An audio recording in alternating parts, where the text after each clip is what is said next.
نداء الحق صوت قد شجاني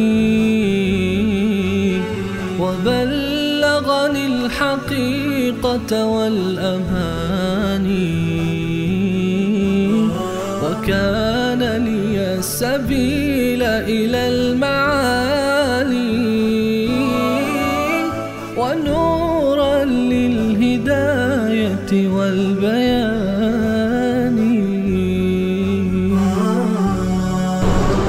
أعوذ بالله من الشيطان الرجيم.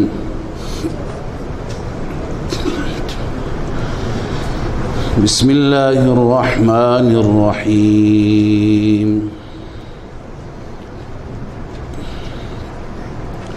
قل أوحي إلي أنه استمع نفر من الجن فقالوا إنا سمعنا قرآنا عجبا يهدي إلى الرشد فآمنا به ولن نشرك بربنا أحدا وأنه تعالى جد ربنا ما اتخذ صاحبة ولا ولدا وأنه كان يقول سفيهنا على الله شططا. صدق الله. اللهم صل على سيدنا وشفينا محمد وعلى آله وصحبه وبارك وسلم. سبحانك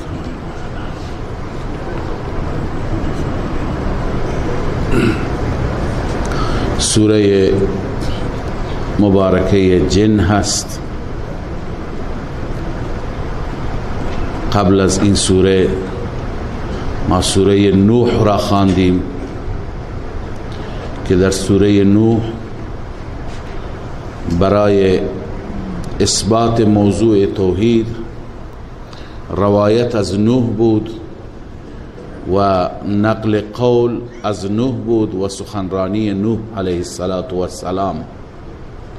حال در این سوره الله عزوجل سخنرانی بعضی از جنات را، بندگانش از جن را الله ذکر می فرماید که اونها قوم خودشون را تبلیغ کردند برای اینکه با خدای عزوجل کسی را شریک نگیرند.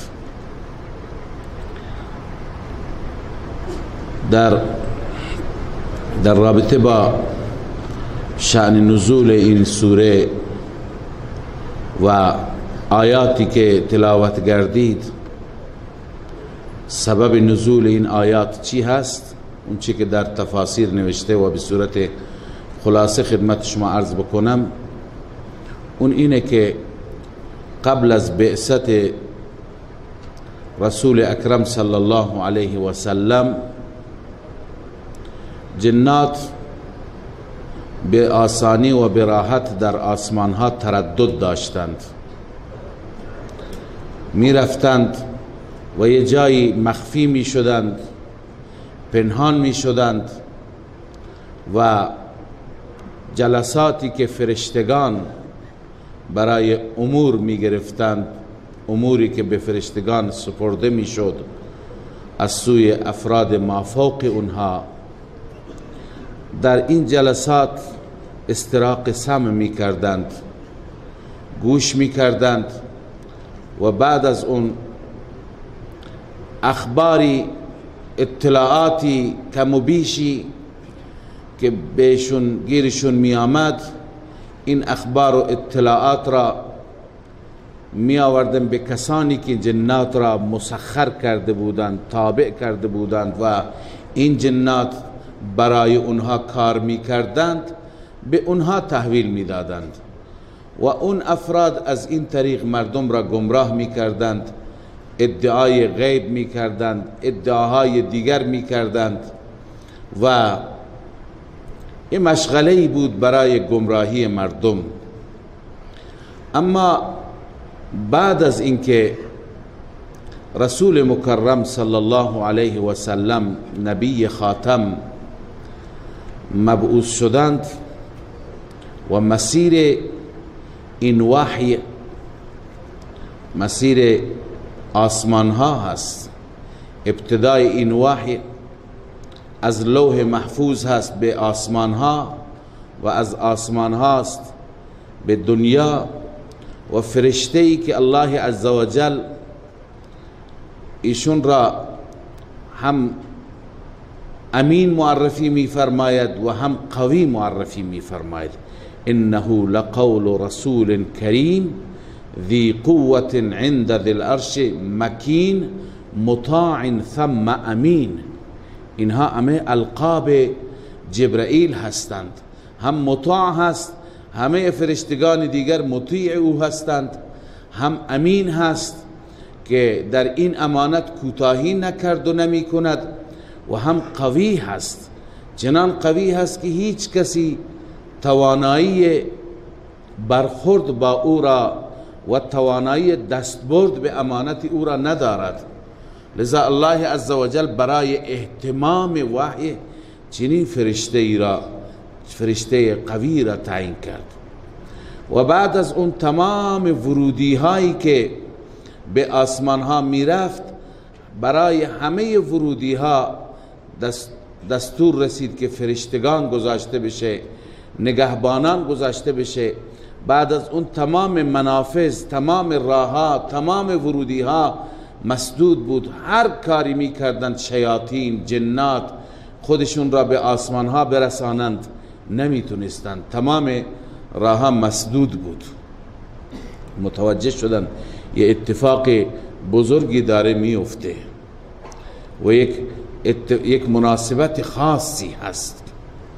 بنده همیشه عرض می کنم بلا تشبیه، مثل این مناسبت است گاهی در مثلا شهری مثل شهر ما وقتی بناست که یک مراسم بسیار بزرگ بشه، یه مناسبت قوی بشه، مثلا بناست رهبر مملکت بیاد، رئیس جمهور بیاد، قبل از اون خیلی برنامه ریزی میشه. شاید از یکی دو ماه قبل تمام راه ها را، تمام مرزها را، تمام ورودی ها را محکم میبندند به خاطر اهمیت این موضوع. شاید خطری هم نباشد، اما تشریفات کارهای خودشون را انجام میدن. بعضی کارها تشریفاتی هست.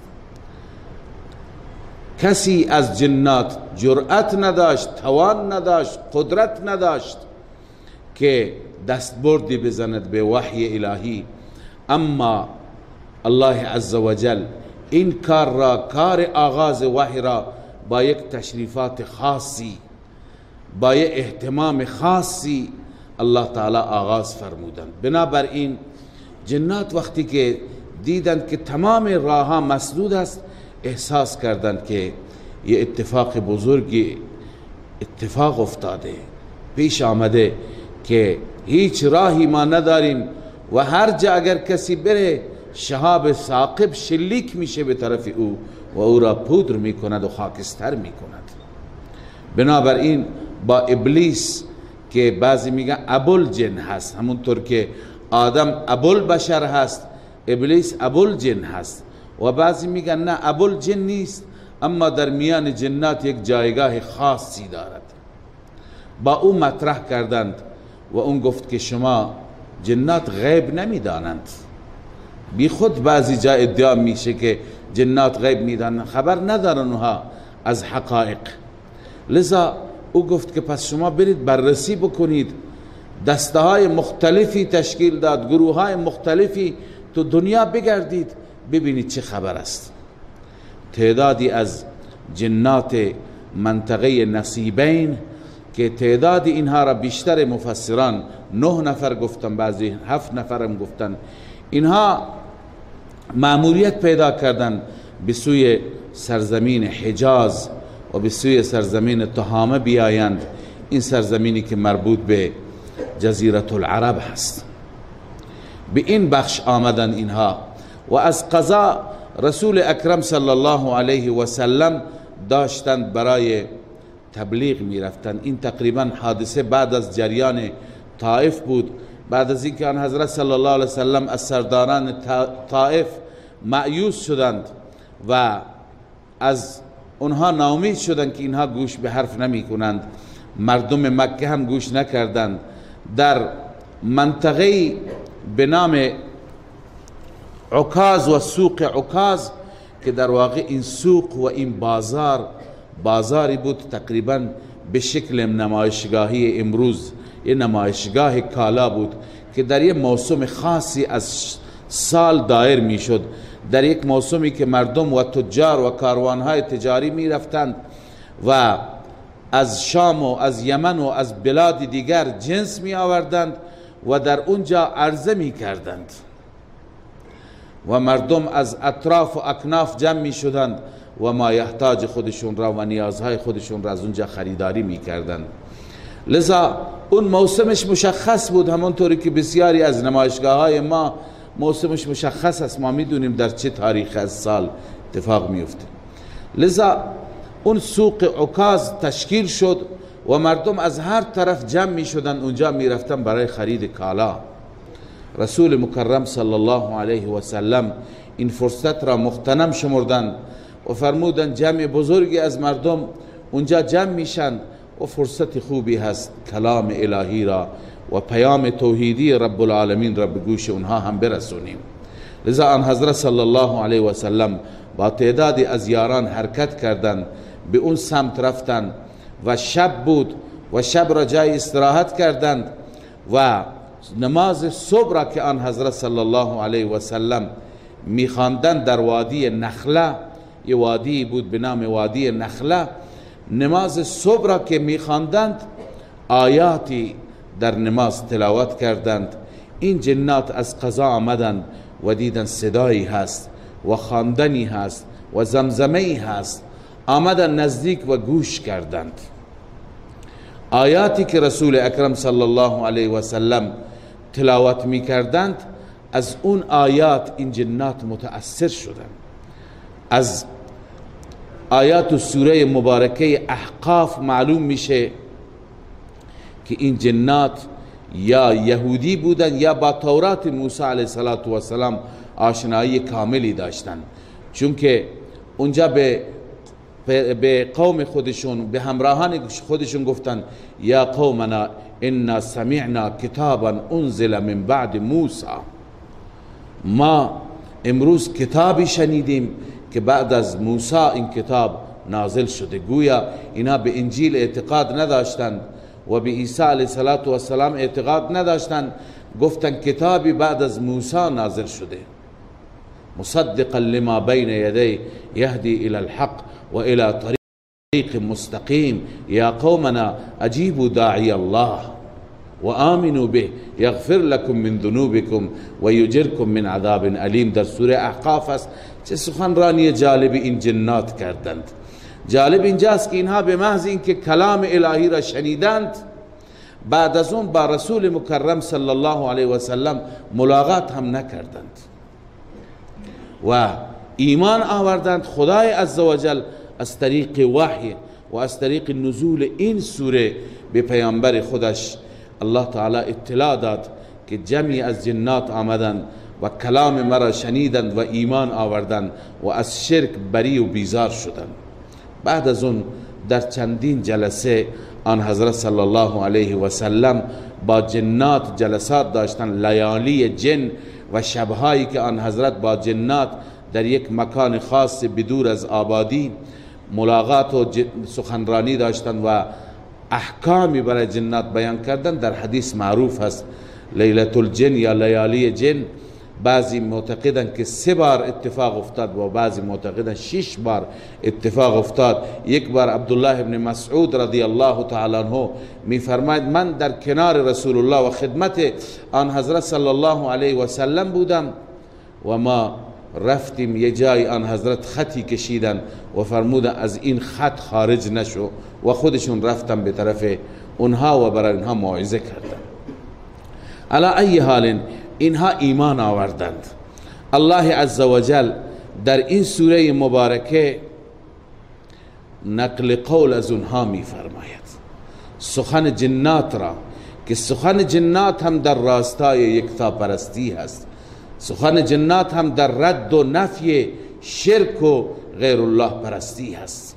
الله می فرماید قل اوحی الی انه استمع نفر من الجن، ای پیامبر اعلام بفرما، اوحی الی بسوی من وحی شده، انه استمع نفر من الجن، این مطلب که استماع کرد، گوش کرد تعدادی از جنات، نفر میگوین جمعیتی بین 3 تا 9 تا را، فقالوا انا سمعنا قرآنا عجبا، اینها وقتی که رفتند به همراهان خودشون، به قوم و طایفه خودشون گفتن ما قرآن عجیبی شنیدیم، انا سمعنا قرآنا عجبا.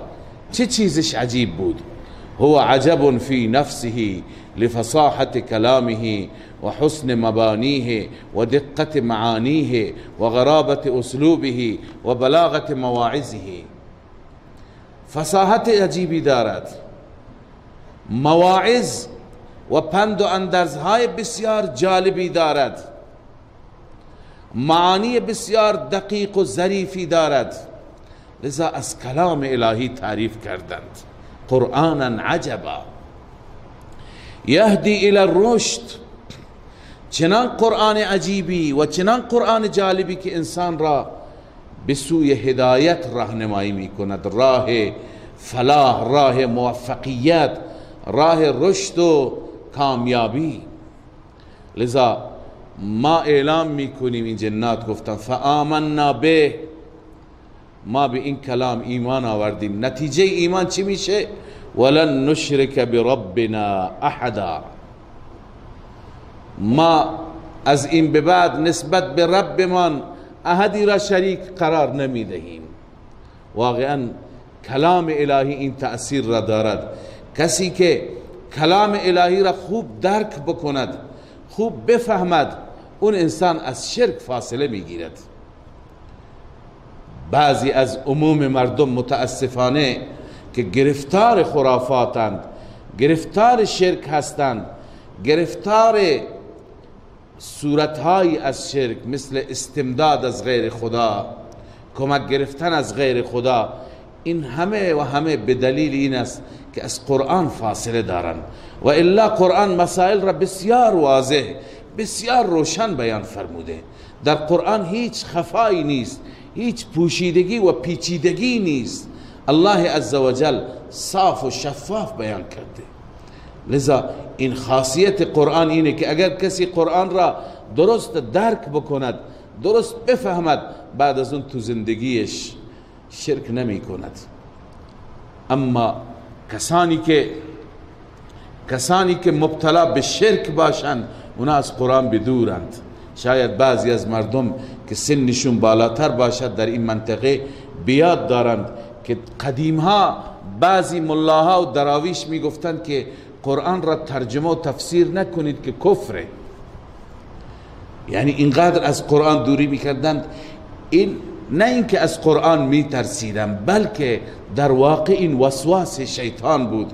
شیطان این تلقین را به اونها کرده بود که هر کس که نزدیک قرآن بره مرتکب کفر میشه اگر قرآن را بفهمه. بس نباید قرآن را تفسیر کرد، تشریح کرد.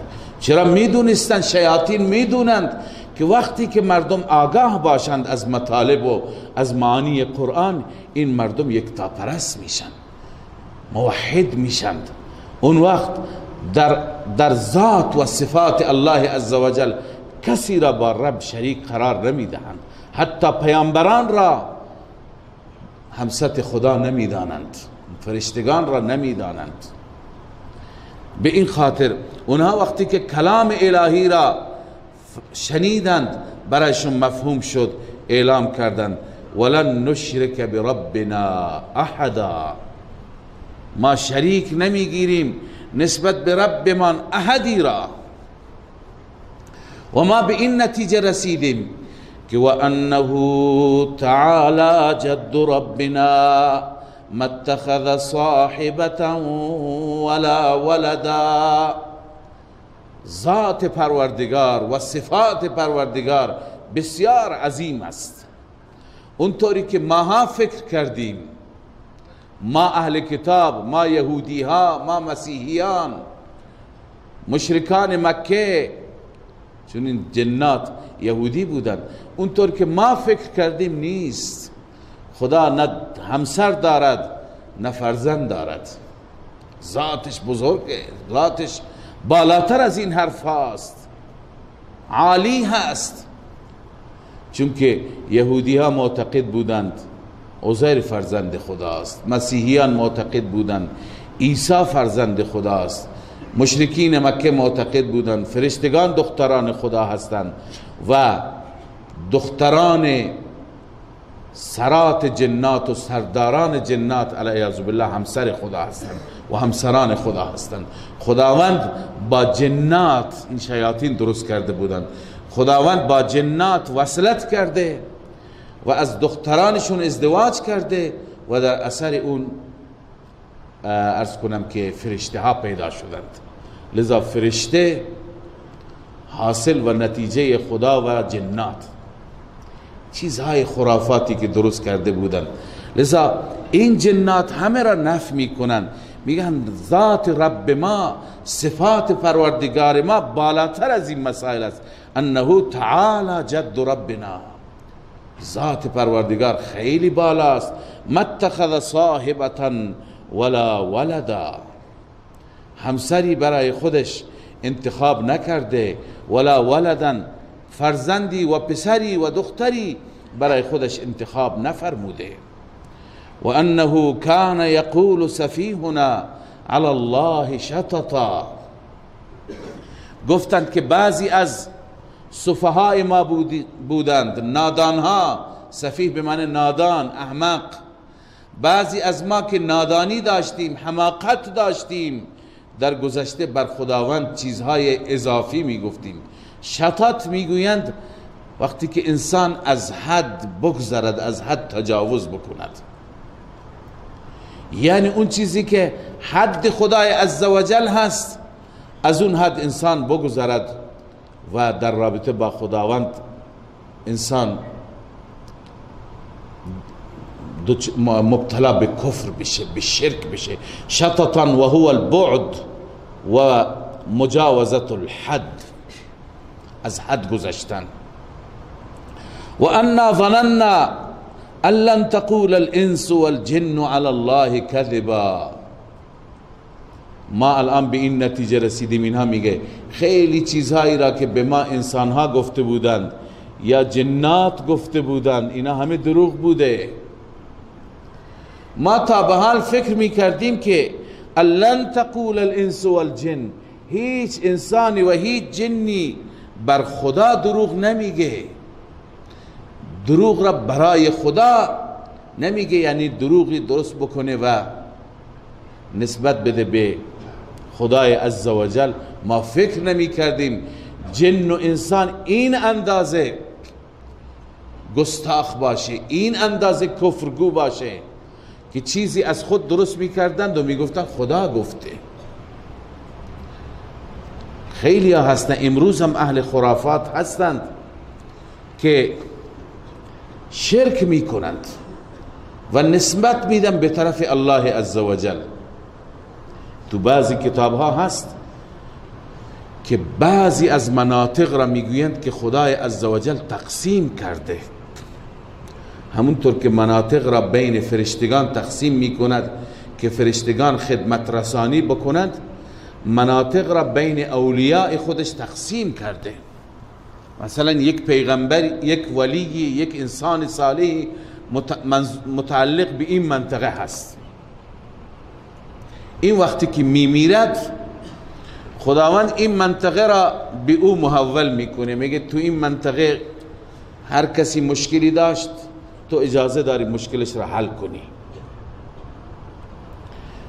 اینا چیزایی که به خدا نسبت میدند. مثلا تو این منطقه پیر سوران هست، ملک سیاکو هست، تو اون منطقه بیبی دوست هست، اون منطقه دیگه یکی دیگه هست. اینا معتقدند که خداوند این مناطق را به اینها سپرده. در مناطق شما هر کسی اگر برای شما، برای من نکشد، برای من خدا برای شما گوسفند بکشد، مرا اگر فریاد نزد از شما را از شما استمداد کردند، شما اجازه دارید تا این حد اختیارات خدا برایش میذاره که شما اجازه دارید برای مردم، به مردم رسیدگی بکنید، به مشکلشون، به بازارشون، به بارانشون، به فرزند اولادشون، شفای مریضشون و یه سری تصرفات و اختیارات. اینها چیزهایی هستند، دروغهایی هستند که انسانها درست میکنند و میگویند خداوند دستور داده که شما برای اینها بکشید، برای اینها سجده کنید، برای اینها طواف کنید، در مقابل اینها شما تواضع داشته باشید و نیازهای کوچک خودتون را از اینها بخواهید. اینها دروغهایی هستند که انسان را وادار به شرک میکنند. لذا این جنات همین میگفتند که و انا ظننا، ما فکر میکردیم لن تقول الانس والجن، هرگز انسان و جن بر خداوند دروغ نمیگوید. و انه کان رجال من الانس یعوذون برجال من الجن فزادوهم رهقا. همانا مردانی از انسانها پناه می بردن به مردانی از جنات و این جنات اونها را بیشتر گمراه می کردند. فزادوهم رهقا، البته طلاب عزیز دو تا تفسیر داره. یکی فزادوهم یعنی فزادو فاعل جنات هستن، هم مفعول انسان هستن. جنات در گمراهی انسان ها افزودند، یعنی انسان ها را اذیت میکردند که انسان ها مجبور بشن شرک بکنند. بیشتر تفسیرش همینه. بعضی گفتم برعکسه، انسان ها جنات را گمراه کردند. چطور؟ انسان ها میرفتن از جنات استمداد میکردن، کمک میخواستن، جنات تو پوست خودشون بزرگ میشدن که ما شدیم خدای اینها، گمراه میشدند و بیشتر خود را گم میکردند. بعضی برعکس گفتند. علا ای حال، مردانی از انسانها به مردانی از جنات پناه می بردند. این پناه بردن به چندین صورت بوده و هست که بنده یک باری در این رابطه امسال بحث کردم، ولی چون که بعضی عزیزان تازه هستم مجدد همون حرفا را تکرار می کنم. در زمان گذشته متفاوت بود. مثلا هرگاه سفر می کردن مردم، به سفرهای جنگل، سفرهای بیابان، کوه و دشت می رفتند، جنات مردم را اذیت می کردند و بعد از اینکه مردم را اذیت می کردند وردی خودشون یاد داده بودند، دعایی خودشون یاد داده بودند که اگر شما این دعا را بخونید شما مشکل نداری، اذیت نمیشید. اون دعا چیه؟ همین که تو اون دعا از همین جنات استمداد بشه، از اونها کمک گرفته بشه، به پناه اونها بره انسان، به جای اینکه به پناه خدا بره انسان، به پناه اونها بره. ما میگیم اعوذ بالله من الشیطان الرجیم. اونها یاد داده بودند که هر کسی یه وقتی ترسید، کسی او را ترساند، بگه که اعوذ بسید هذا الوادی من شر سفهاء قومه. من پناه میبرم به سردار این وادی، هر کس از جنات، من به او پناه میبرم. خب به او پناه میبره، انسان به خدا پناه میبره. اللهم لا ملجأ ولا منجأ منك الا الیک. یکی از دعاهای مسنون است که خدایا هیچ مأوا و هیچ پناهگاهی از عذاب تو نیست مگر به سوی تو، فقط پناهگاه هم تو هستی. پناهگاه ما مؤمنین و موحدین فقط و فقط الله هست.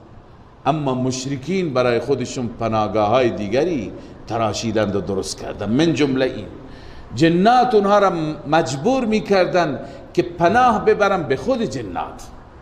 لذا میگفتند اعوذ بسید هذا الوادی من شر سفهاء قومه، ما به آقای این وادی، به سردار این وادی پناه میبریم از شر نادانهای قومش. وقتی که اینو میخواندند اون سردار هر که بود، اون کسی که در رأس جنات اون منطقه بود، به پیروانش دستور میداد که اینا را اذیت نکنی، اینا دیگه در پناه من هستند.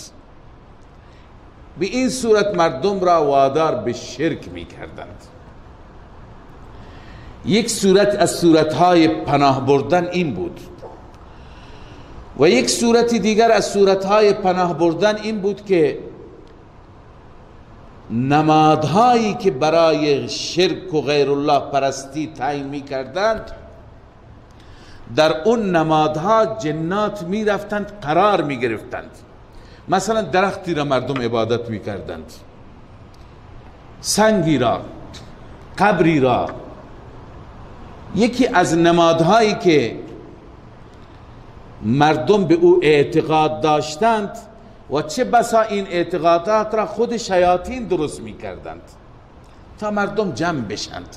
شیاطین چون کارشون، شیطان سوگند یاد کرده ولا اضلنهم، خدایا به ذات تو سوگند که من اینها را گمراه می کنم، ولا امنینهم، به ذات تو سوگند که من اینها را آرزوها و تمناها و آمالهایی به دلشون میارم نسبت به آینده که از تو غافل بشن. ولآمرنهم فلیبتکن آذان الانعام، قسم به ذات تو که من این مردم را دستور میدم که گوشهای چارپایان را چاک کنند، ببرند. یعنی چه گوشهای چارپایان را؟ یعنی چارپایان را برای غیر خدا نذر کنند، برای غیر خدا نشانی کنند. مثلا میگفتند این گوسفند مال سلطان، این گوسفند مال پیر سوران، دیگه نشانی هم میکردند. شیطان عیناً سوگند خورد، من اینها را دستور میدم و وادار میکنم، فریب میدم و گمراه میکنم تا اینها گوسفندهای خودشون را، شترهای خودشون را نشانی بکنند برای غیر خدا. شرک همینه، این عبادت مالی برای غیر خداست. لذا هم میرفتند در اون جاهایی که مردم میرفتند گوسفند میکشتند، شتر میکشتند، حیوانات را میکشتند، اونجا میرفتند و این جنات پشت اون درخت، پشت اون نماد شرکی، پشت اون سنگ ناپدید میشد و مردم که می آمدن مردم را فریب میدادند. گاهی با مردم سخن میگفتند، به جای بزرگی خودش را معرفی میکرد. چه میخواهی؟ چه حاجتی داری؟ چه مشکلی داری؟ گاهی به شکل نوری خودش را نشون میداد. گاهی اگر کسی میخواست که تعرضی بکند، بزند، دستش را میشکست، پایش را میشکست تا مردم بگن که واقعا این زیارت قدرت داره، واقعا این توان داره. مردم اعتقادشون بیشتر، گمراهیشون بیشتر میشد. لذا مردم به اونها پناه می بردند. ما چند بار این روایت را خواندیم که وقتی که رسول اکرم صلی الله علیه و سلم دستور دادند که منات را خراب بکنید. منات یکی از بت‌ها بود در وادی که نزدیک مکه مکرمه بود. 3 بت بودن، در سوره نجم آمدن: افرأیتم اللات والعزى و منات الثالثة الاخرى، لات و عزا و منات. منات را وقتی که بعد از این که مکه را فتح کردند به خالد ابن ولید دستور دادند که ای خالد برو منات را تخریب کن، ویرانش کن. خالد رفت و منات را شکست، سرش را جدا کرد، دستش را شکست، برگشت گفت که چیکار کردی؟ گفت که شکستمش یا رسول الله، خرابش کردم. گفت نه، منات اون نیست، منات را برو از ته بزن. در همین روایت میاد که وقتی که خالد آمد، اون مجاوری که اونجا نشسته بود، اون کسی که خدمت منات میکرد، اون گفت چیکار میخوای بکنی؟ گفت که میخوام که خراب کنم منات تو را. گفت دونک منات، منات از خود دفاع کن. خالد با 20 نفر از سواران صحابه آمده بود و به سوی منات رفت. وقتی که خالد رفت، یک جنیه خارج شد از داخل منات که موهای ژولیده ای داشت، در روایت می آید، و آه و آویلا می گفت. حضرت خالد رضی الله تعالی عنه با شمشیر حمله کرد و زد، او را از پای در آورد، او را کشت، از بین برد. او را که کشت و ناپدید شد. بعداً خدمت رسول الله وقتی که گزارش دادن، آن حضرت فرمود منات این بود، این همه سالها اونجا نشسته بود و مردم را گمراه میکرد. هر کس میآمد از مردم چیزی بهشون میگفت، مردم گمراهتر میشدن. لذا یکی دیگر از صورتهای گمراه کردن جنات انسانها را این بود که در آستانها، در اون معابد، در اون جاهایی که مردم اعتقادی و باوری داشتن، اینا میرفتن اونجا قرار میگرفتن. و یه چیزی خدمت شما عرض بکنم که امروزه یه رسم بیجایی هست به نام نال. بعضی ها که میخواند بدونن که واقعا دزدی کرده یا نکرده، میبرن نال میدند.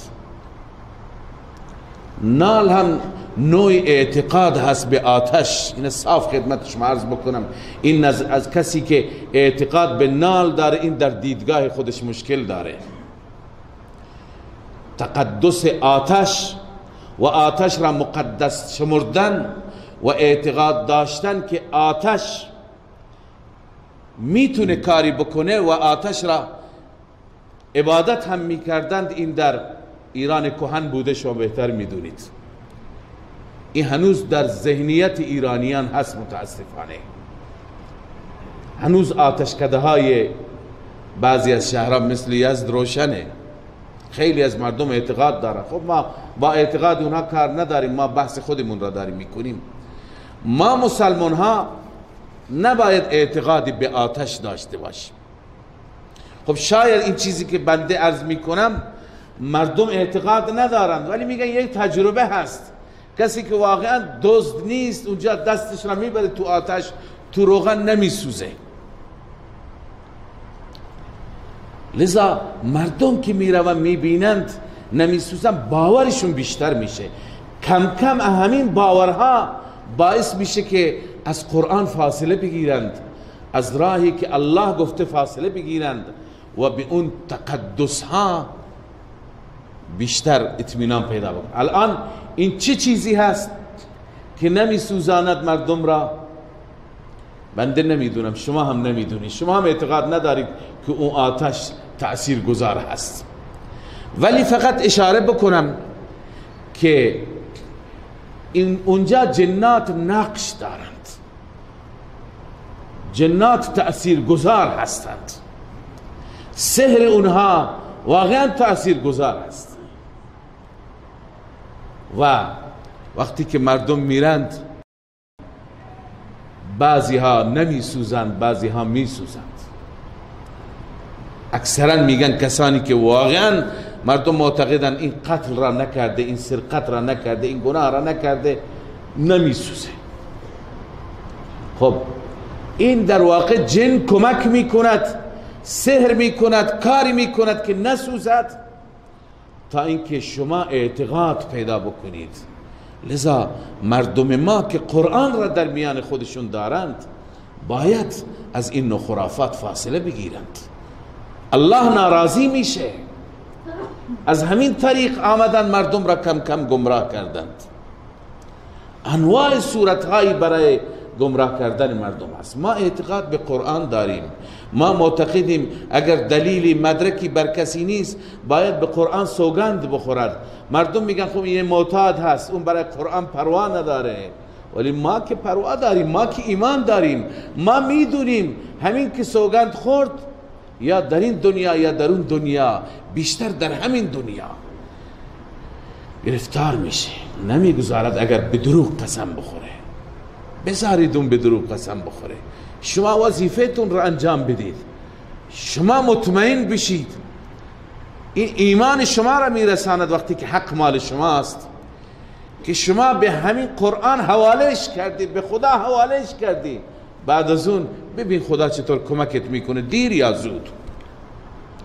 خیلی مردم تجربه های دارند، میدونن بعضی ها به ناحق سوگند یاد کردن چی شده، به چه سرنوشتی گرفتار شدند. لذا اونجا هم جن نقش داره. این صورت هایی هست که امروزه مردم را از این طریق گمراه میکنن. یکی دیگر از صورت ها اینه که بعضی مردم مریض میشند. بالخصوص این را خدمت شما عرض بکنم که شما خوب میدونید امروز هم در برادران هم در خواهران، بالخصوص در خواهران، این به دلیل متاسفانه گناه و معاصی هست، به دلیل مشغول شدن به کارهای لایعنی هست که همه افسردگی پیدا کردند، همه دچار مشکلات روحی روانی شدند. وقتی که انسان از نظر روحی روانی مشکل داشته باشه، بدنش درد میکنه، دردهای عجیب و غریبی میاد، یه جایی از بدن درد میکنه که اصلا سابقه نداره، نه اونجا بندی هست، نه ضربه خورده، نه استخوانی هست، تعجب میکنه. اینا دردهای عجیب عصبی اینطوری هستند. لذا مردم میگه این حتما جنه. و اکثر مردم وقتی که میاند مشکلشون مریضی جسمی هست، نه مریضی روحی. ولی خب دکترها هم تشخیص نمیدند، آزمایشگاه ها هم همه اون چیزی که مردم با اونها گرفتار هستند نمیتونن تشخیص بدن که این آقا مشکل روحی روانی داره، این آقا افسردگی پیدا کرده. بعضی دکترها که واقعا تجربه خوبی دارن اونها از علائم تشخیص میدن.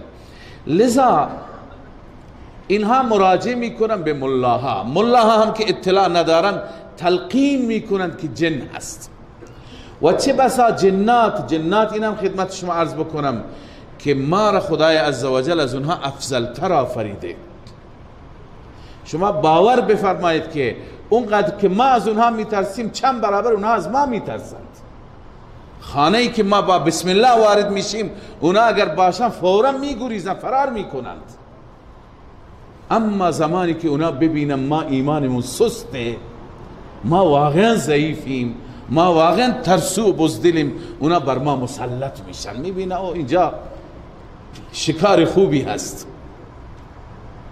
مثل همون معروف هست داستان شغال که اون میآید نگاه میکنه از سایش میترسه، ولی وقتی که انسانی را ببیند، حیوانی را ببیند، هی کم کم ترسان لرزان نزدیک میاد. وقتی میبینه نه این اصلا نفس نداره، الان جرأت پیدا میکنه بقیه دوستانش را هم صدا میزنه. لذا اونها وقتی که میبینند که مردم ایمانشون ضعیفه، مردم ترسو هستن، مسلط میشن. و الا اگر یک خواهری، یک برادری پایبند آیات قرآنی بشه، اوراد مسنونه بشه، دعاهایی که در احادیث آمده، آیت الکرسی را همیشه بخونه، اصلا اون نمیتونه نزدیکش بیاد. بنابراین خب مردم که مریض میشند باز مراجعه میکنند. امروزه خیلی ها را بر خیلی از افراد ضعیف جنها مسلط میشن، مریضشون بر اونها وقتی مسلط بشن اذیتشون میکنند تا اینکه اولیایشون ورثهشون مراجعه بکنه به طرف اون جنگیرها. اکثر کسانی که جنگیر هستن الا ماشاءالله علم ندارند، از شرک و توحید سر در نمیبرند. چه بسا چیزهایی که می نویسند در اونها استمداد از غیر الله می کنند. یا فلان یا رفتمائیل و یا دردائیل و یا فلان و چیزهایی که اینا میگه اینا چی هستند؟ اینا میگه اسامی سرداران جنات و سرگروه های جنات هستند، از اونها استمداد میکنند. یه جای بنده دیدم یا فرعون و یا هامان و یا شداد و گفتم یعنی چی؟ چرا استمداد از غیر خدا، اونم از فرعون و هامان؟ میگه اینا اسامی سرگروه ها هستند، از هر گروهی که تو این مریض آمده من که نشون بدم فورا میبینه میفته. از این طریق ما را هی وادار به شرک میکنن ما استمداد بکنیم، بعدا رفته رفته میگه این خوب نمیشه تا خونی برای این جنات نریزی. این همه عبادت ها هستند. و حتی امروزه مردم که ماشاءالله وضعیت بازار هم خیلی خوبه، مردم دنبال عتیقه میگردند، دنبال خزانه میگردند، دنبال دفینه ها میگردند، بعضی ها طلایاب دارند و به هر حال این بیابان اون بیابان میگردند و آخر میان میپرسن میگه ما پیدا کردیم یک خزانه پیدا کردیم ولی طلسمی داره، گفته اینجا باید چند تا مرغ بیاری بکشی یا چند تا گوسفند بکشی بعدا ما راضی میشیم. از این طریق مردم را چی میکنن؟ گمراه میکنن، مبتلا میکنن. همین پناه گرفتن به جنات. برای بعضی ها جادو میکنن و بعض این کسی که جادو شده میگه این اصلا خوب نمیشه مگر اینکه پیش فلان جادوگر هندو بری، پیش فلان جادوگر سیک بری. جادو هم برادران بدونند، هم خواهران مطلع بشن که جادو تا زمانی که جادوگر دو کار نکند، یکی شرک و استمداد از غیر خدا و دیگه استفاده از نجس و ابزار نجس، تا اون زمان جادو تأثیر گذار نیست. شاه عبدالعزیز رحمه الله نوشته 15 نوع جادو هست که در این 15 نوع هر 15 نوعش هم باید شرک بشه و هم از نجاست استفاده بشه. جادوگر که می نویسه یا به وسیله خون می نویسه یا به وسیله ادرار می نویسه، ادرار سگ می نویسه. یه عزیزی سال گذشته تعریف کرد که ما اینجا داروخانه در کوثر داریم که بعضی از افراد سگهایی دارن، سگها را پرورش میکنن، نگهداری میکنن، ادرارشون را در همین زایدان منبع درآمدشون است، ادرارشون را میگیرند، اینها را موادی میزنن، خشک میکنن، پودر میکنن، بعدا میبرن به اون داروخانه میفروشن. جادوگران میان از اون جا با یک قیمت گزاف خریداری میکنن، به وسیله اینها مینویسن جادوهاشون را. یعنی تا زمانی که انسان شرک نکند، انسان وارد نجاست ها نشه، تا اون زمان یعنی ایمان خودش را نده، از دست نده، تا اون زمان معنیش اینه که خوب نمیشه. در حالی که جادو درسته، تأثیرش هست، از قرآن هم ثابته، اما جادو خود به خود به مرور زمان اثراتش کم میشه. آیات الهی هم تأثیر گذار است.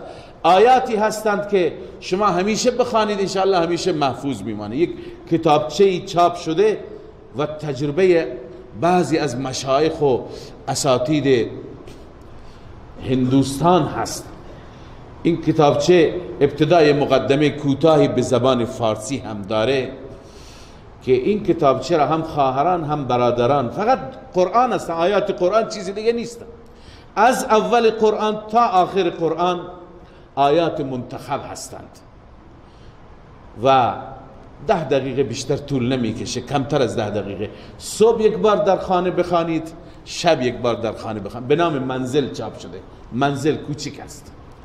اینو بخونید تو خونه، الله عزوجل از هر سحر، از هر جادو، از هر جن، از هر بلا محفوظتون نگه میداره. لذا تو این سوره فاتحه هست، آیت الکرسی هست، بعضی آیات خاص هست، آیات توحیدی هست، معوذتین از 4 قل، اینا هستند. همینها را رسول الله صلی الله علیه وسلم خواندن. مگر قل اعوذ برب الفلق و قل اعوذ برب الناس نازل نشدن رسول الله برای دفع سحر خواندند؟ همین بودند. چرا ما اعتقادمون ضعیفه؟ چرا ما باورمون ضعیفه؟ ادامه بدیم تا 40 روز بخوانید، اثراتش را میبینید انشاءالله. برای هر بلایی و دفع بلایی بخوانید میبینید. لذا نباید ما راهایی را متوسل بشیم که متاسفانه امروز جامعه ما بسیار دچار انحراف میشه، از طریق دیگر نه از این طریق داره دچار انحراف میشه.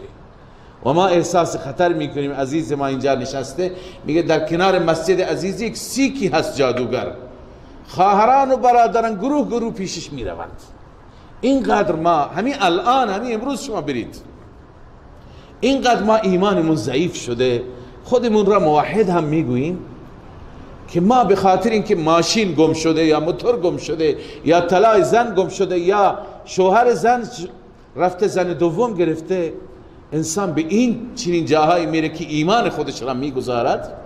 لذا این آیات داره به ما میگه که این جنات کاری میکنند که ایمان را بگیرند. در چنین مواقع مشوره بکنید، مطابق دستور خدا عمل بکنید، سختی را تحمل بکنید. سختی آمده، اگر کسی جادویی هم کرده جان میره ولی ایمان نره. اگر برای کسی مشکل سرطان پیش بیاد چی کار میکنه؟ همون راه مشروع علاج میکنه.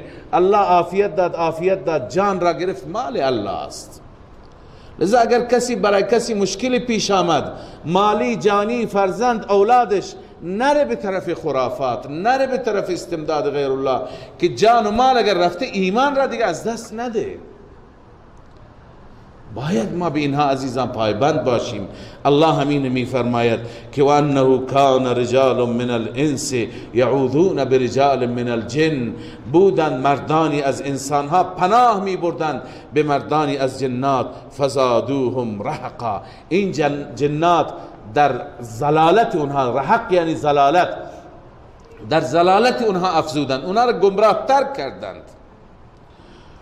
و انهم ظنوا کما ظننتم، این جنات دارن تبلیغ میکنن، این تبلیغ جنات است.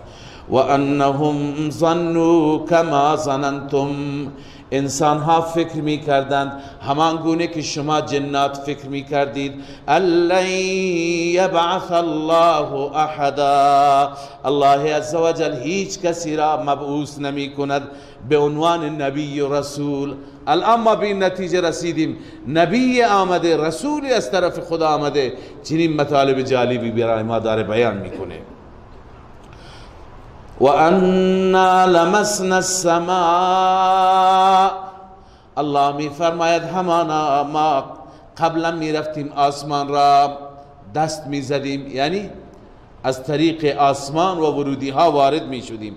فوجدناها ملئت حرسا شدیدا و شهبا، ما الان که آسمان را دست می زنیم، فوجدناها میبینیم آن را که پر شده از حرس، از نگهبان شدید، و شهب، شهاب ثاقب. شهاب اون جرقه را میگن که از ستاره خارج میشه و خاکستر میکنه. و انا كنا نقعد منها مقاعد للسمع، همانا ما بودیم می نشستیم منها از اون آسمان، یعنی در آسمان مقاعد للسمع، جاهایی برای استراق سمع، برای گوش کردن. اما امروز نمیتونیم گوش کنیم. فمن یستمع الان یجد له شهابا رصدا، هر کسی الان بره گوش کنه شهابی میبیند. شهاب همون جرقه را میگن که شهاب ثاقب از ستاره خارج میشه، رصدن که او را دنبال میکنه و میزن جن را خاکستر میکنه. در روایت ها میآید که جنات سر به سر میشند تا اون که اونجا خودشون را برسانند و از پشت آسمان ها گوش میکنند. این را خدمت شما هم عرض کنم که خیلی ها هستند از طریق جن خبر میگیرند، کاهن بهشون میگیم، خبر میگیرن مثلا شما چیزتون گم بشه، ماشینتون، موتورتون، از اونها خبر میگیرن. اونا بعضی نشانی های درست هم میدن ولی اکثر چیزهایی که میگن دروغه. در حدیث شریف آمده رسول اکرم صلی الله علیه وسلم فرمود که اینها یک راست اگر گیرشون بیاید، یک خبر گیرشون بیاید، یک راست گیرشون بیاید، 99 تا دروغ باش همراه میکنن به شما تحویل میدن. اون وقت شما شما میبینید که این ملا درویشی نمیگه، میگه ملا آدم با تقوا، این دروغ نمیگه. ما هم میگه ملا دروغ نمیگه، ولی اون کسی که برای این خبر میاره اون دروغ میگه. جنات دروغ میگن، در حدیث آمده جنات دروغ میگن. اینها وقتی که سر به سر میشن تا آسمان، خدا میدونه چند نفر اونجا پشت آسمان گوش میکنند، فرشتگان چه مشوره هایی میکنند. یک خبر اگر گیرشون میاد فورا میان پیش اون کسی که این را موکل خودش قرار داده و خبر را به او میده و او به مردم تحویل میده، میگه من غیب میدانم. اشیایی که گم میشه، اشیایی که گم میشه اخباری از اون اشیا هم میارند. امکان داره یک نشانی درست باشه، چون جنات الله عزوجل اونها را یه توانایی هایی داده که اونها از چشم ها مخفی هستند، اونها یه سرعت بیشتری دارند، اونها اجسام بسیار لطیف و ظریفی دارند که قدرت بالاتری دارند، بیشتر میتونند که اطراف را بپایند، لذا اخبار بیشتری میتونن بگیرند. امکان داره یک خبر درست باشه. مثل همون عزیزی که چند سال پیش ناپدید شده بود در همین منطقه، مردم پیش یک جنی رفته بودند، گفته بود فلان جا موتورش هست، واقعا موتورش اونجا بود، خودش گفت در اختیار خودش نیست، به دست کسی دیگه. خودش 25 روز قبل کشته شده بود، یک کم اون طرفتر، ولی این فامیلش سرگردان بودن. این جنی میگفت که در اختیار خودش نیست. اینا فکر میکنن فلان طایفه با ما مشکل داره، اون گروگان برده، فلان طایفه مشکل داره. اینها هی با طایف درگیر بودند تا اینکه آخر معلوم شد نه بابا، این خیلی قبل، همون روزهای اول، همون روزهایی که اون جنی میگفت قبل از اون کشته شده، ولی اینو نمیتونست بگه، فقط همون موتورش را جای دیده. لذا گاهی اینطوره که یک خبرشون درسته، یک علامتشون درسته، ولی بقیه همه دروغه. لذا در حدیث داریم، این مقدمه را گفتم، میخواستم این حدیث را بخوانم که هر کسی که پیش کاهنی بیاد و اون خبر از غیب بده و این هم باور بکنه، تصدیق بکنه، این انسان به قرآنی که بر محمد صلی الله علیه وسلم نازل شده، به این قرآن کفر کرد. چون که اون قرآن میگه که غیر از خدا هیچ کس غیب نمیدانه. اون کاهن میگه من غیب میدانم، تو هم باورش میکنی، میگه درسته. بنابراین امکان داره، بنده انکار نمی کنم، امکان داره که اطلاعات درستی هم به بعضی ها بدند، اما اکثر اطلاعاتشون دروغه، خلافه. به اینها اعتماد کردن درست نیست. اگر اینها به کسی بگند که فلان دزدیده، این شهادتشون قبول نمیشه، اینا این قدرت را ندارن. و الا اگر اینها قدرت، اینا ادعایشون زیاده، بلوفشون زیاده، و الا اگر این قدرت را داشتن، همین ملا به خاطر همین خبر که به شما بده چرا 50,000 تومان از شما میگیره، همین جنات را بفرسته برای خزانه جمع بکنند، از این بانک ها برایش پول بیارند. اینا ندارن توانایی، قدرتی ندارن، کاری نمیتونن بکنن اینا. و الا اگر اینطور بود که هر کسی که واقعا جنی داشته باشه، قدرت داشته باشه، مردم تمام مخالفان خودشون را به وسیله اینها نابود میکردند. نه، الله عزوجل چنان قدرت به اینها نداده، برای ما فرشتگان حفظه هم تعیین کرده. ما هم نداریم تا به حال جن کسی را کشته باشند، گرچه یکی دو تا روایت هست، یک نفر که در کتابا هست، اونم حقیقتش را الله میدونه. لذا بنابراین میگه که ما قبلا می نشستیم مقاعد للسمع، جاهایی برای گوش کردن، اما فمن یستمع الان، هر کسی الان گوش کند، یجد له شهابا رصدا، شهابی که او را دنبال میکند. و بعد این شهاب اگر اصابت بکنه به جن، یا فوراً او را میکشد، یا در حدیث میاد به او بخورد، دیوانه میشه تا آخر. و انا لا ندری اشر، این جنات میگند ما نمیدانستیم، اشر ارید بمن فی الارض، آیا شری اراده شده برای اهل زمین، ام اراد بهم ربهم رشدا، یا ربشان نسبت به اونها اراده نیک و اراده هدایت دارد. چه پدیده‌ای به وجود آمده که راه اینطور مسدود شده؟ و انا منا الصالحون و منا دون ذلك، بعضی از ما صالحین هستیم، صالحین بودیم قبل از بعثت این پیامبر، و بعضی غیر صالح یعنی فاسد. کنا طرائق قددا، ما بر روش‌های مختلف بودیم، بر طریقه‌های گوناگون بودیم. یکی مسیحی بود، یکی یهودی بود، یکی بهایی بود، یکی فلان بود. لذا الان پیغمبری آمده بریم به او ایمان بیاوریم، معنیش اینه. و انا ظننا ان لن نعجز الله فی الارض، همانا ما گمان میکردیم، ما میدانستیم که لن نعجز الله فی الارض، ما هرگز الله را در زمین عاجز نمیتونیم بکنیم که فرار بکنیم و مخفی بشیم، از پیش خدا نمیتونیم. ولن نعجزه هربا، و ما نمیتوانیم او را عاجز بکنیم از نظر فرار. هربا فی غیر الارض، یعنی از اینجا فرار بکنیم یک زمین دیگه بریم هم نمیتونیم. و انا سمعنا لما سمعنا الهدى آمنا به، ما زمانی که این هدایت را شنیدیم، این هدایت جدید را، آمنا به، ما ایمان آوردیم. این جنات به بقیه جنات اعلام میکنند. فمن یؤمن بربه فلا یخاف بخسا ولا رهقا، هر کسی که به ربش ایمان بیاورد، فلا یخاف بخسا ولا رهقا، از کمی و زیادتی نترسد. یعنی چی از کمی و زیادتی؟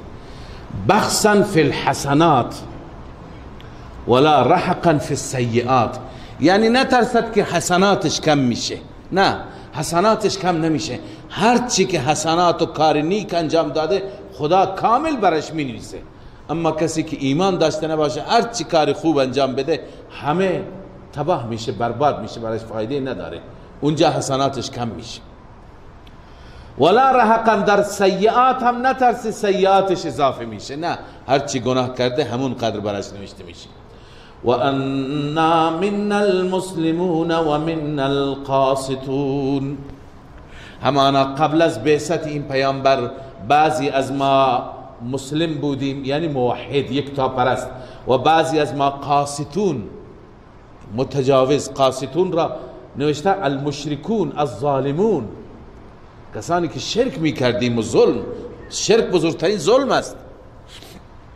ان الشرک لظلم عظیم.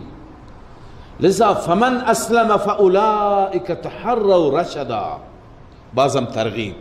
اما ای برادران جن، هر کسی که امروز تسلیم بشه، ایمان بیاوره به این پیامبر جدید، فاولئک تحروا رشدا، این انسان یافته راه هدایت را. تحری یعنی به نتیجه رسیدن بعد از تلاش و کوشش. و اما القاسطون، این ترهیب است. اما کسانی که قاسطون باشند، یعنی مشرکون باشند، فکانوا لجهنم حطبا، اونها حطب و هیزم جهنم می شوند، اخگر جهنم می شوند. و ان لو استقاموا على الطریقة لاسقیناهم ماء غدق. تا اینجا سخنرانی جنات تمام شد. الله عزوجل نقل قول فرمود از جنات. حال التفات روی سخن برمیگرده به مخاطبین اولین قرآن، به کفار مکه. الله عزوجل به حبیبش میگه و ان لو استقاموا علی الطریقه، اگر این قریش مکه، این قوم و طایفه تو استقامت بکنن بر طریقه، بر طریقه که خدا میگه، یعنی بر ملت توحیدی، لاسقیناهم ماء غدقا، ما آنها را می نوشانیم آب زیاد. منظور چیه؟ آبادی برش میاریم. الله میفهمه اگر اینا ایمان بیاورند، هر نوع آبادی، آب که فراوان بشه آبادی میشه دیگه. لنفتنهم فی، تا که به وسیله اون مادیات ما امتحانشون بکنیم در این دنیا.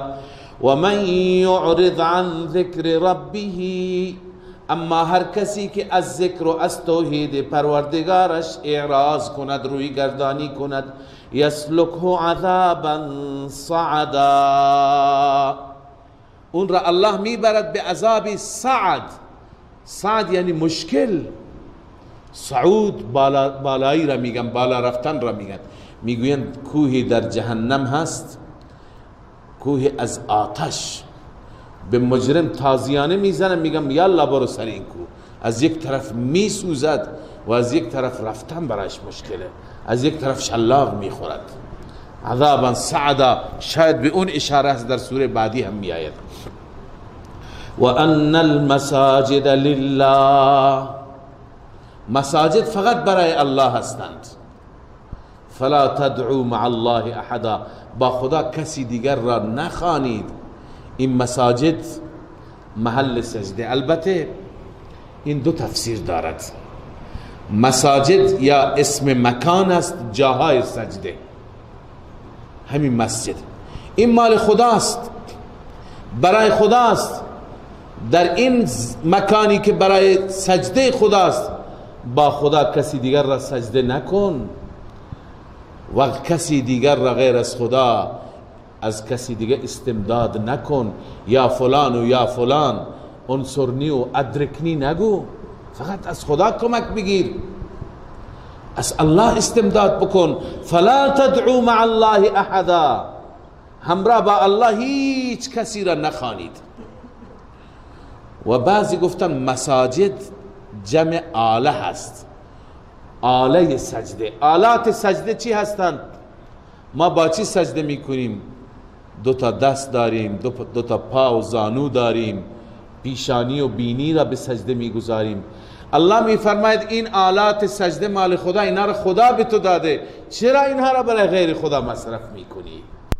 چرا غیر خدا را سجده میکنی با اینی که خدا بهت داده؟ فلا تدعو مع الله احدا، همراه با الله کسی را نخوانید، یعنی سجده نکنید. و انه لما قام عبد الله، الله می فرماید همانا شأن این است هرگاه بنده ای از بندگان خدا قیام کرده برای توحید، برای یکتاپرستی قیام کرده و مردم را به سوی توحید فراخوانده، یدعوه کادوا یکونون علیه لبدا. قام عبدالله یدعوه که فقط خدا را بخوانید، فقط خدا را میخوانده، نزدیک بود جن و انس بر او لبد میگه سر به سر هجوم بیاورند. معنیش چیه؟ دو تا تفسیر داره. یک تفسیرش اینه که هرگاه یک انسان داعی، دعوتگر، موحد در یک منطقه آمده و مردم را به سوی توحید فراخوانده، از شرک مردم را دور نگه داشته، جن و انس سعی کردند که بر او هجوم بیاورند و او را دعوت او را بی اثر بکنند. چنانچه تفسیر مظهری همین نوشته معنای این آیه بر اساس اون چی که علی ما قال الحسن و قتاده و ابن زید، این بزرگواران، اینه که انه لما قام عبدالله بالدعوة الى التوحید، هرگاه بنده ای از بندگان خدا دعوت داده به سوی توحید، کاد الجن والانس یکونون، نزدیک بود که جن و انس با هم اجتماع بکنند، یکونون مجتمعین لابطال امره، به خاطر اینکه امر او را باطل بکنند، یعنی دعوت او را بی اثر بکنند. چنانچه خیلی وقتا بوده که یک موحد می آمده یک جا مردم را دعوت به توحید می داده، مردم او را زدند، مردم او را کتک زدند، شکنجهش دادند. خیلی از انسانهای بزرگ، انسانهایی که تازه به این منطقه آمدن و با خرافات، با شرک مبارزه کردن، مردم اونها را بد و بیراه گفتن، مردم اذیتشون کردن. در این منطقه سراوان حضرت مولانا عبدالواحد حقابادی گشتی رحمه الله که حضرت صاحب معروف بود، پدر خانم و عموی گرامی حضرت شیخ الحدیث مولانا محمد یوسف رحمه الله، اون زمانی که گشت درس میخواندیم تعریف میکردن چقدر مردم ایشون را اذیت کرده. این منطقه خود ما حضرت مولانا محمد عیسی رحمه الله، اون منطقه سرباز پدر مولانا عبدالعزیز مولانا عبدالله رحمه الله، معمولا کسانی که آمدن ابتدا کتک خوردند، دشنام و فحش و بد و بیرا بهشون گفته شده، بعدا الله عزوجل به سبب استقامت اونها را سبب هدایت اون مردم و اون منطقه قرار داده. لذا پس یک معنایش اینه که هرگاه بنده ای از بندگان خدا آمده مردم را به سوی توحید دعوت داده، کادو یکونون علیه لبدا، همه بر علیه او سر به سر شدند، یعنی جمع شدند تا که دعوت او را بی اثر بکنند. این یک تفسیر. تفسیر دیگری شاه عبدالعزیز رحمه الله می فرماید که هرگاه یکی بنده ای از بندگان خدا آمده دعوتگر توحید بوده، جنات و انسانهای شیطان صفت بعد از مرگ او از او انتقام گرفتند. چطور بعد از مرگ او؟ بعد از مرگ او به مردم گفتند که این فرد الان که مرد این در کارخانه این عالم نقش دارد، این الان به خدا رسیده، شما میتونید از خودش استمداد کنید. مردم آخر شرک کردن، خود او را فریاد زدند. خیلی از انسان ها، انبیا، حضرت عیسی علیه السلام بزرگترین دعوتگر توحید، اما شیاطین کاری کردند که بعد از اینکه عیسی رفت شد و به آسمان ها رفت، مردم خود عیسی را خدا خواندند، خود عیسی را فریاد زدند. رسول الله صلی الله علیه و سلم بزرگترین منادی توحید، بعد از رسول الله شیاطین چنان فعالیت کردند که برخی از مردم جاهل و عوام از خود رسول الله استمداد می کنند. میگن یا رسول الله انظر حالنا، یا رسول الله حال ما را ببین، مشکل ما را ببین، دست ما را بگیر، بجای اینکه از خدا بخوان. شیخ عبدالقادر جیلانی رحمه الله که کتاب الفتح الربانی را نوشته، همهش توحید و چنان جالب نوشته که هیچ کس از اولیاء مثل ایشون دقیق ننوشته. اما بعد از اینکه ایشون فوت کردند، مردم گفتند که حاجات خودتون را از شیخ عبدالقادر جیلانی بخواهید، از بایزید بستام بخواهید. این اولیایی که بر علیه شرک کار کردند چه کار کردند؟ شاه عبدالعزیز میفرماید هرگاه بنده فقط الله را میخواند و عبادت او را بجا می آورد، مردم به دلیل کمال ذکر و عبادت او را در کارخانه الهی دخیل میدانند و برای حاجات خیش بر او هجوم می آورند.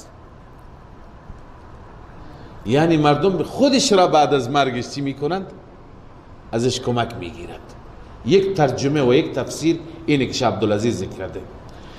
علی ای حال، بعد از این الله عزوجل به پیغمبرش میگه ای حبیب من، تو دعوتت را به این شکل بده. ببین این دعوت رسول الله است.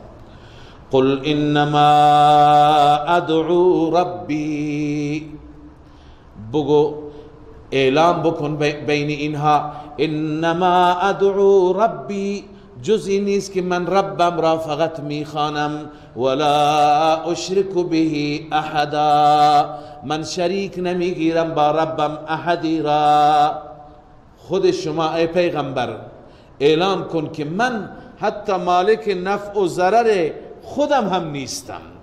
قل انی لا املک لکم ضرا ولا رشدا، من مالک نیستم برای شما ای مردم، مالک ضرر و نفع شما نیستم. من محمد نمیتوانم به شما نفع و ضرر برسانم. خود رسول الله صلی الله علیه وسلم مگر در غزوه احد دندان مبارک شهید نشد؟ سر مبارک زخمی نشد؟ لباس و بدن پرخون نشد؟ پیغمبر نمیدونه، علم غیب نمیدونست، و اگر میدونست اینا میدونست که دشمن داره از پشت حمله میکنه، حتما پیشگیری میکرد، نمیگذاشت 70 نفر صحابی شهید بشن. من مالک نفع و ضرر برای خودم نیستم. و همچنین اعلام کن قل انی لن یجیرنی من الله احد، همانا هرگز مرا پناه نمیدهد از الله هیچ کسی، پناهگاه فقط الله. لن یجیرنی من الله احد، هرگز مرا پناه نمیدهد از الله کسی. ولن اجد من دونه ملتحدا، من بغیر از الله هیچ پناهگاهی برای خودم نمییابم. الا بلاغا من الله و رسالاته، البته من فرقم با شما اینه که من از جانب خدا پیام الهی را به شما میرسانم. الا بلاغا من الله، مگر من بلاغی پیامی را میرسانم از جانب الله و رسالاتی، پیام های او را. بنابراین هر کسی مخالفت دستور خدا و رسول را بکند جهنم برایش منتظره. و من یعص الله و رسوله، هر کسی که نافرمانی بکند الله و رسولش را. در چه مسئله؟ اینجا چون بحث توحید بود، تفسیر جلاله نوشته فی التوحید، در موضوع توحید به جای اینکه عقیده خودش را از قرآن بگیره میاد از تحفه النساء بگیره، از قرآن بگیره، از فلان کتاب، یک کتابی میگه اینطور نوشته. خب کتاب را مولای مثل من نوشته، نمیدونسته. از عقیده را از قرآن بگیر، از داستان ها نگیر. الله می فرماید و من یعص الله و رسوله، هر کسی نافرمانی کند الله و رسول را فی التوحید، فإن له نار جهنم خالدین فیها ابدا، برای اون انسان آتش جهنم است، همیشه در اون آتش جهنم به صورت ابد میماند. حتی اذا رأوا ما یوعدون، حتی وقتی که زمانی ببینند این مشرکین مکه اون عذابی را که وعده داده میشوند الان باور نمی کنند، اما وقتی که عذاب را ببینند اونجا میدانند که ضعیف کیه قوی کیه. چون در دنیا خودشون را قوی میگفتن ما این همه سردار، این همه پارتی، این همه مال، این همه لشکر، شما ضعیفید. اونجا میدونن فسیعلمون من اضعف ناصرا، چه کسی ضعیفتر است از نظر یار و یاور، و اقل عددا، چه کسی کمتر است از نظر عدد، شما یا اونها. قل ان ادری، خب اینجا سوال میشد که اگر واقعا قیامتی هست کی هست؟ دور نزدیک؟ تاریخش چه زمانی هست؟ پاسخ میده قل ان ادری، من نمیدانم، اقریب ما توعدون، آنچه که شما وعده داده میشوید نزدیکه، ام یجعل له ربی امدا، یا اینکه رب من برای اون مدت طولانی تعیین کرده. رسول الله صلی الله علیه و سلم هم از قیامت نمیدانستند، جبرائیل هم نمیدانستند. در حدیث جبرائیل که معروف است به حدیث جبرائیل، در بخاری هم است، در مسلم هم است، وقتی که جبرائیل آمد رسول الله فرمود که متى الساعه، قیامت کی میشه؟ فرمود مل مسئول عنها بعلم من السائل، من که مسئول عنها هستم و تو سائل هستی، علم من از تو بیشتر نیست. هر دوی ما درباره قیامت یک اندازه میدانیم، نمیدونیم کی میشه.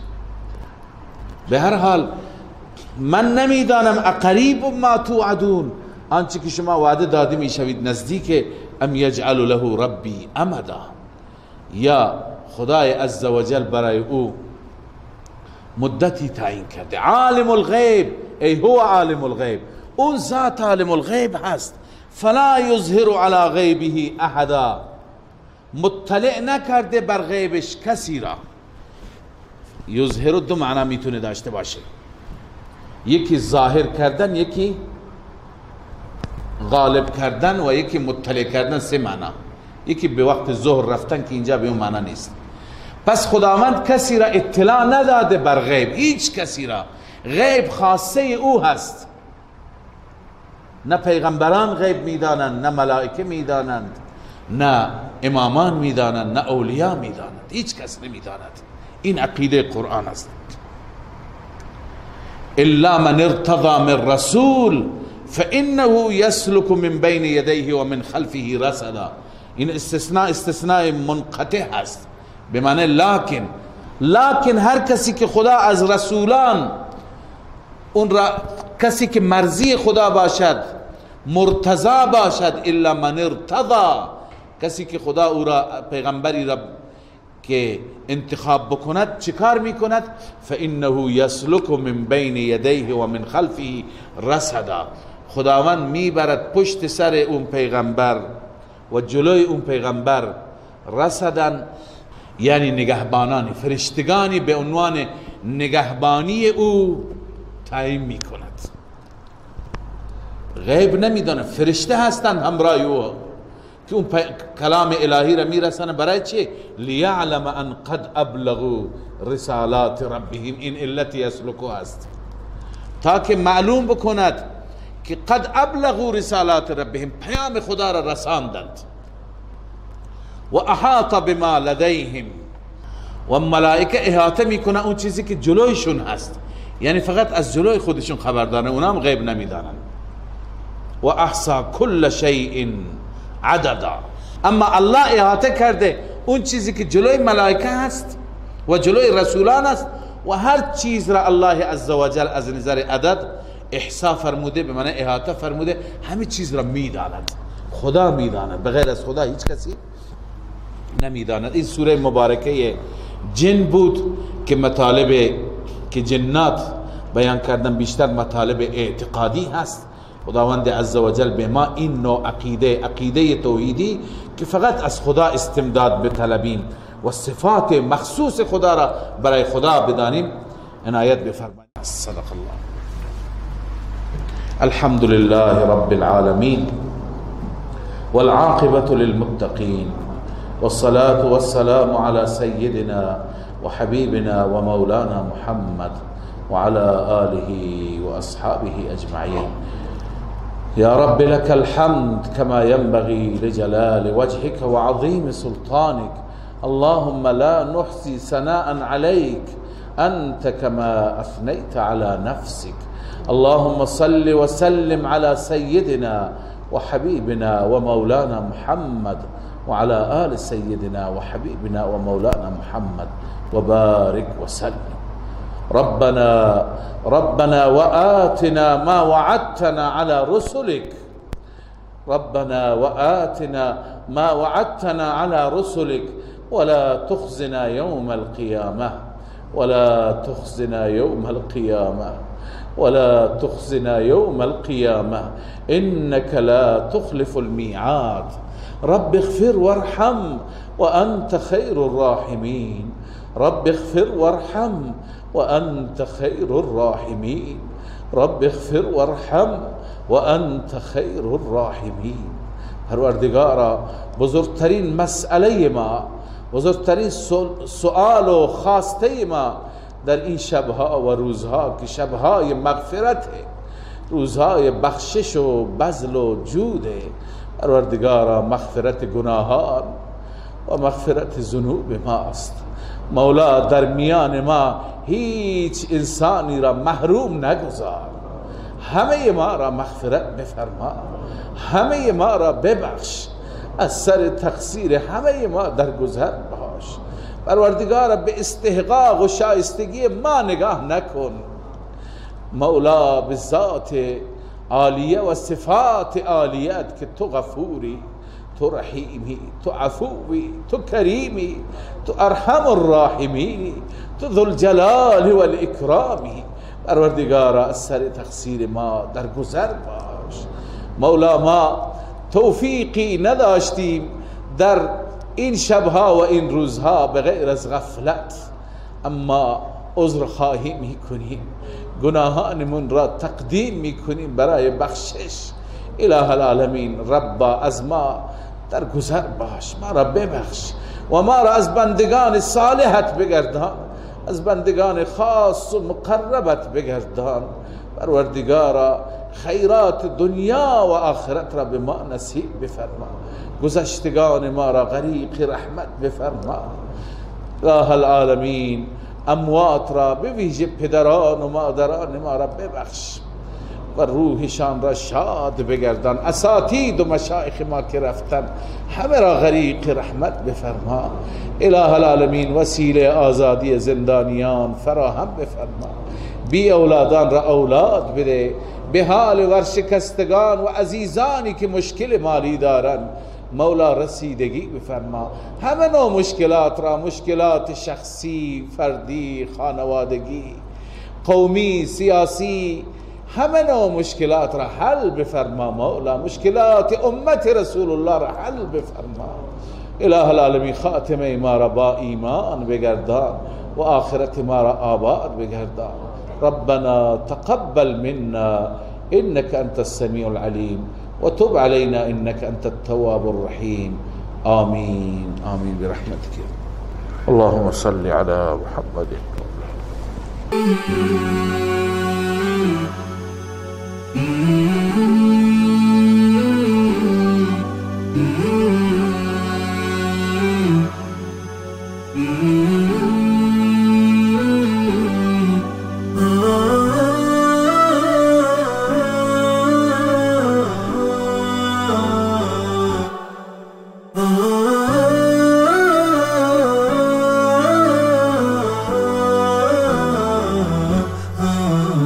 نداء الحق صوت قد شجاني وبلغني الحقيقة والأماني وكان لي السبيل إلى المعالي ونورا للهداية والبيان.